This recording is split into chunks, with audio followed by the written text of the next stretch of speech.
تفتح عينيك. لا سرير، لا جدران، فقط برد قاس يلسع جسدك. أنت الآن في العصر الحجري. لا هاتف، لا نار جاهزة، لا أحد سيحميك. أول نفس تأخذه هو بداية صراعك مع البقاء. هل ستنجو أم ستنتهي قبل غروب الشمس؟ تنظر حولك.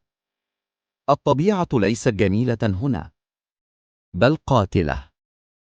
صوت حيوان في الخلف، حركة بين الأشجار. أنت لست في القمة، أنت فريسة محتملة. وهنا تفهم أول حقيقة في هذا العالم: الخطأ لا يغتفر. تشعر بالجوع، لكن الطعام ليس أمامك. عليك أن تصطيده أو تموت ببطء. تمسك حجرا، يديك ترتجفان، لأنك تعرف محاولة فاشلة قد تجعلك أنت الوجبة. تقترب، تراقب، تضرب. إما أن تنجح أو تنتهي قصتك هنا. الليل يقترب، وهنا يبدأ الرعب الحقيقي. الظلام في هذا العصر ليس هدوءا، بل خطر. عيون تلمع في البعيد، أصوات لا تعرف مصدرها. بدون نار، أنت مجرد هدف.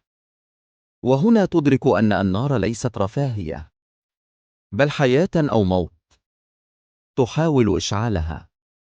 حجر يضرب حجر، مرة، مرتين، 10 مرات. لا شيء.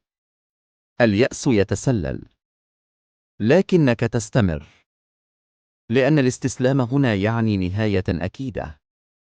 ثم فجأة، شرارة صغيرة، لكنها كل شيء. نارك الأول، دفء، حماية، أمل.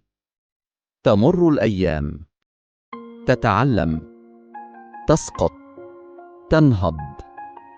تصنع أدواتك، تصطاد، تحتمي، وتفهم الحقيقة التي لم تكن تراها: الإنسان لم يكن ضعيفا، بل كان أخطر كائن لأنه لا يستسلم.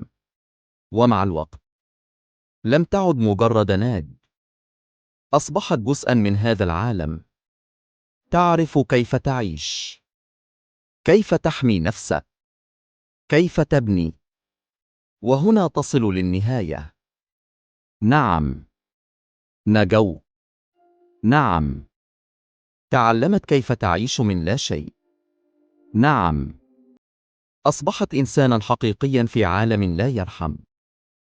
لأن من ينجو في العصر الحجري لا يهزمه شيء بعد ذلك.